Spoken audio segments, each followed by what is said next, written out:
नमस्कार, आप देख रहे हैं द हिंद 24 न्यूज और मैं हूं आपके साथ साक्षी निर्वाण। आइए नजर डालते हैं आज की कुछ खास खबरों पर। सर्च अस्पताल मामले में राष्ट्रीय महिला आयोग की सदस्य अर्चना मजूमदार ने अस्पताल से बाहर आते ही अपने विचार साझा किए। उन्होंने बताया कि आयोग की टीम ने कुल 41 लोगों के बयान दर्ज किए।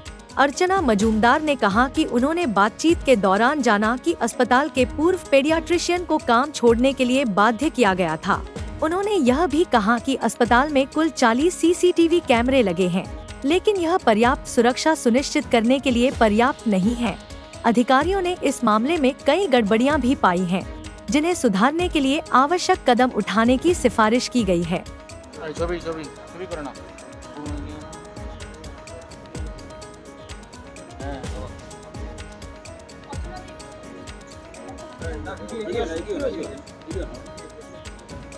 কতগুলো সুপারের সঙ্গে আপনি কথা বললেন, সম্ভবত অন্য একটি ভিকটিমের সঙ্গেও সম্ভবত কথা হয়েছে। সিকিউরিটি কিরকম ছিল বা এই নিরাপত্তা সংক্রান্ত কোনো সমস্যা আপনি বুঝলেন? আমি পুরো হাসপাতাল দেখে নিলাম, প্লেস অফ অকারেন্স দেখলাম। সুপারের সঙ্গে কেবল নয়, সুপার সাহেবকে আমি পাশে দাঁড়াতে বলবো। দেখুন, শস্যের মধ্যে ভূত, বাইরে থেকে ভূত আসেনি, শস্যের মধ্যে ভূত, এবং এই ভূত এখানে রীতিমতো নারিশড হয়েছে, নার্চার্ড হয়েছে। তা নইলে একটা হাসপাতালে এইরকম ঘটনা, যে তার একটা ঘরে কাজের জন্য ডেকে সেখানে রেপ করা, এবং এটা একটা ঘটনা নয়, এরকম ঘটনা আরও কিছু আমরা আজকে ইন্সপেকশনে আমাদের বেরিয়ে আসলো। 41 জন মহিলা হাসপাতালের কর্মী, কেউ ওয়ার্ড গার্ল, কেউ সিকিউরিটি, কেউ আপনার ইয়ের কাজ করছে, মানে যেসব গ্রুপ সি গ্রুপ ডি এই হাসপাতালে কাজ করছেন through agency, third party recruitment, তাদের একটা বড় অংশ, বললাম যে 41 জন হয়ে গেছে, 40 ভিকটিমকে নিলে 41। প্রত্যেকের অভিযোগ, কেউ 3 বছর, কেউ 4 বছর। এই ভদ্রলোক এই হাসপাতালে ফ্যাসিলিটি ম্যানেজারের কাজ করার আগে এখানে তিনি ফিল্ড অফিসার বা ওরকম কিছু ছিলেন। তার আগে তিনি এখানে অ্যাম্বুলেন্স, যেগুলো অ্যাম্বুলেন্স রাজত্ব চলছে তার ড্রাইভার ছিলেন। দীর্ঘদিন ধরে ওনার এই হাসপাতালে কর্তৃত্ব চলছে এবং তিনি যেটা করছেন সেটাই ফাইনাল। এটার ওপরে কথা বলার, অ্যাকশান নেওয়ার কিছু নেই। এরকম একটা জায়গা থেকে এই ঘটনা ঘটেছে। আমরা বলি না যে একদিনে কিছু হয় না। ক্রিমিনাল কখনো বাইরে থেকে এসে একদিনে এখানে হাসপাতালের একজন কর্মচারীকে একদিন ডেকে নিয়ে তাকে রেপ করার সাহস, উদ্ধত্ত বা ক্ষমতা নেই।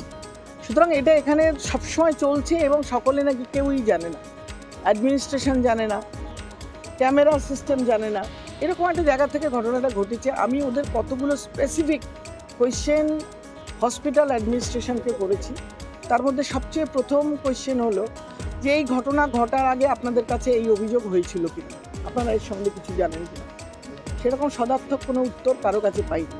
যদিও আমি জানতে পেরেছি যে এই ভদ্রলোক এই হাসপাতালের একজন পিডিয়াট্রিশিয়ান, তাকে তার ড্রাইভার মারধর করে তাকে এত অসম্মান করেছেন, ভদ্রলোক চাকরি ছেড়ে চলে গেছেন মাত্র 2 বছর, কিছু হয়নি, ধামাচাপা পড়ে গেছে।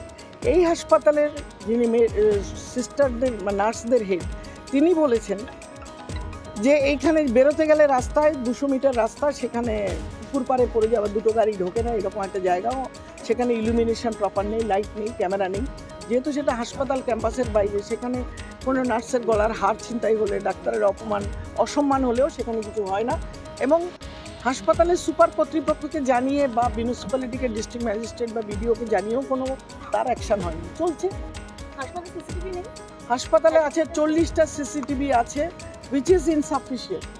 একটা সুপার স্পেশালিস্টি হসপিটাল, সেখানে আপনার 5 তলা এবং অন্য বিল্ডিং সব মিলিয়ে যা ইনফ্রাস্ট্রাকচার এখানে, আমার মনে হয় যে এখানে 100, ওনারা বলেছেন আরও 50টা ক্যামেরার জন্য ওনারা অ্যাপ্লাই করেছেন, কিন্তু 40টা ওনারা বলছেন। তো আমি নিজে ম্যাটারনিটি ওয়ার্ড ইন্সপেকশন করলাম, যেটা আমার পার্ট। সেখানে আমি কেবলমাত্র 2টো ক্যামেরা পেলাম।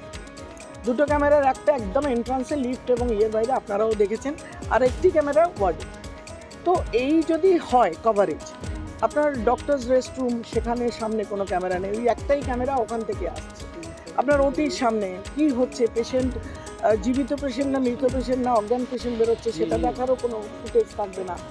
মানে সব মিলিয়ে ব্যাপারটা ইনসাফিসিয়েন্ট।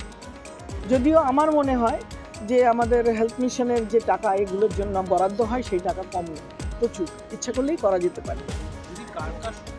আমি প্রথমে একদম সবার প্রথমে আমি সুপারিনটেনডেন্ট, অ্যাসিস্ট্যান্ট সুপারিনটেনডেন্ট তাদের সঙ্গে কথা বললাম, হসপিটাল অ্যাডমিনিস্ট্রেশন নিয়ে কথা বললাম। অতীতে এখানে অর্চনাদি একটু কথা। আপনি সুপারের সঙ্গে আপনি কথা বললেন, সম্ভবত অন্য একটি ভিকটিমের সঙ্গেও সম্ভবত কথা হয়েছে। সিকিউরিটি কিরকম ছিল বা এই নিরাপত্তা সংক্রান্ত কোনো সমস্যা আপনি বুঝলেন? আমি পুরো হাসপাতাল দেখে নিলাম, প্লেস অফ অকারেন্স দেখলাম। সুপারের সঙ্গে কেবল নয়, সুপার সাহেবকে আমি পাশে দাঁড়াতে বলবো। দেখুন, শস্যের মধ্যে ভূত, বাইরে থেকে ভূত আসেনি, শস্যের মধ্যে ভূত, এবং এই ভূত এখানে রীতিমতো নারিশড হয়েছে, নার্চার্ড হয়েছে। তা নইলে একটা হাসপাতালে এইরকম ঘটনা যে তার একটা ঘরে কাজের জন্য ডেকে সেখানে রেপ করা, এবং এটা একটা ঘটনা নয়, এরকম ঘটনা আরও কিছু আমরা আজকে ইন্সপেকশন আমাদের বেরিয়ে আসলো। 41 জন মহিলা হাসপাতালের কর্মী, কেউ ওয়ার্ড গার্ল, কেউ সিকিউরিটি, কেউ আপনার ইয়ের কাজ করছে, মানে যেসব গ্রুপ সি গ্রুপ ডি এই হাসপাতালে কাজ করছেন through agency, third party recruitment, তাদের একটা বড় অংশ, বললাম যে 41 জন হয়ে গেছে, 40 ভিকটিমকে নিলে 41। প্রত্যেকের অভিযোগ, কেউ 3 বছর, কেউ 4 বছর। এই ভদ্রলোক এই হাসপাতালে ফেসিলিটি ম্যানেজারের কাজ করার আগে এখানে তিনি ফিল্ড অফিসার বা ওরকম কিছু ছিলেন। তার আগে তিনি এখানে অ্যাম্বুলেন্স, যেগুলো অ্যাম্বুলেন্স রাজত্ব চলছে তার ড্রাইভার ছিলেন। দীর্ঘদিন ধরে ওনার এই হাসপাতালে কর্তৃত্ব চলছে এবং তিনি যেটা করছেন সেটাই ফাইনাল। এটার ওপরে কথা বলার, অ্যাকশন নেওয়ার কিছু নেই। এরকম একটা জায়গার থেকে এই ঘটনা ঘটেছে। আমরা বলি না যে একদিনে কিছু হয় না, ক্রিমিনাল কখনো বাইরে থেকে এসে একদিনে এখানে হাসপাতালের একজন কর্মচারীকে একদিন ডেকে নিয়ে তাকে রেপ করার সাহস, উদ্ধত্ত বা ক্ষমতা নেই। সুতরাং এটা এখানে সবসময় চলছে এবং সকলে নাকি কেউই জানে না, অ্যাডমিনিস্ট্রেশন জানে না, ক্যামেরা সিস্টেম জানে না, এরকম একটা জায়গা থেকে ঘটনাটা ঘটেছে। আমি ওদের কতগুলো স্পেসিফিক কোয়েশ্চেন হসপিটাল অ্যাডমিনিস্ট্রেশনকে করেছি। তার মধ্যে সবচেয়ে প্রথম কোয়েশ্চেন হলো যে এই ঘটনা ঘটার আগে আপনাদের কাছে এই অভিযোগ হয়েছিল কিনা, আপনারা এর সম্বন্ধে কিছু জানেন কিনা। সেরকম সদার্থক কোনো উত্তর কারো কাছে পাইনি। যদিও আমি জানতে পেরেছি যে এই ভদ্রলোক এই হাসপাতালের একজন পিডিয়াট্রিশিয়ান, তাকে তার ড্রাইভার মারধর করে তাকে এত অসম্মান করেছেন, ভদ্রলোক চাকরি ছেড়ে চলে গেছেন মাত্র 2 বছর, কিছু হয়নি, ধামাচাপা পড়ে গেছে। এই হাসপাতালের যিনি সিস্টারদের বা নার্সদের হেড, তিনি বলেছেন যে এইখানে বেরোতে গেলে রাস্তায় 200 মিটার রাস্তা, সেখানে পুকুর পাড়ে পড়ে যাওয়া, দুটো গাড়ি ঢোকে না, এরকম একটা জায়গাও, সেখানে ইলুমিনেশন প্রপার নেই, লাইট নেই, ক্যামেরা নেই। যেহেতু সেটা হাসপাতাল ক্যাম্পাসের বাইরে, সেখানে কোনো নার্সের গলার হার ছিনতাই হলে, ডাক্তারের অসম্মান হলেও সেখানে কিছু হয় না।